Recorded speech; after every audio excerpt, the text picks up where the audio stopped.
Now we are moving towards our third subject, which is the design thinking. And this word we generally use in the corporate, that whenever some problem is there, Hiral, we speak that what is find the solutions as per the design thinking method. So you are my L&D champion, of course. Whatever we are driving today in the learning and development, you are taking the lead from the front. What you learned there in the design thinking, I'm sure that terminology is not the new for you because being your profession here, but just would like to understand what you learned new and what message you would like to give to all the 500 people who are listening to you. Sure.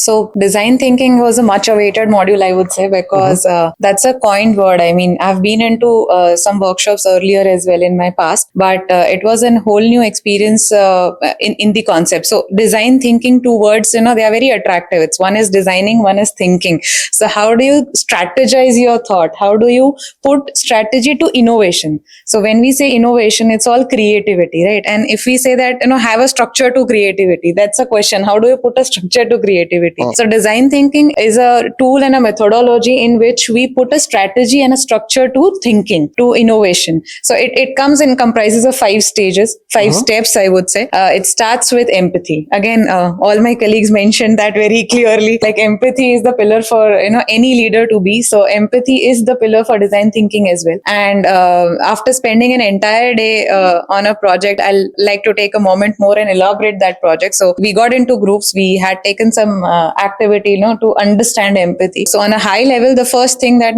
the easiest thing we could do is pick up Wellspun Living and want to make it scale it up. That was our project title. So the easiest thing to do, scale up the business. And then when we presented, the faculty was like, no, where is the empathy into that? And everybody, all the participants also were asking, where's the empathy into it? So next, again, we went back. We drilled down. So at the end of the day, when we came out with a conclusion, we narrowed down our customer base to a household, to the need, and empathizing to the level that what an individual person would be feeling while using the bedsheet.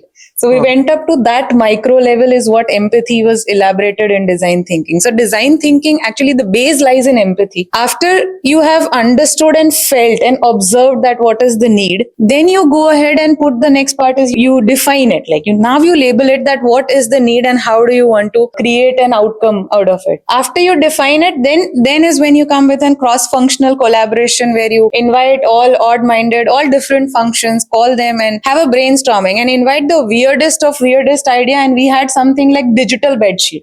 So we came up with a weird idea that there should be a digital bedsheet which will tell you how much hours did you sleep. So such type of ideas come out when you have, when you're not using brain when you're ideating. So it's that what is design thinking. And then you move on to prototype. All the validated ideas are prototype, and whichever works well, it's the small pilot that you do, and then you go into testing and you scale it up is what design means. And one of the recent live example that I connected in the session was our CIC. The best level of empathy we could do is let the people vote their culture officer. And we made the committee out of it, and we are successfully driving it. So I think I was constantly correlating during the entire session how design thinking is applicable and how organizations grow based on design thinking. So 5 things what you told is the one is the empathy, the second is the defining, the third is the collaboration, third is ideate. Ideas. The fourth is the prototype, and fifth is testing. Testing and implementation.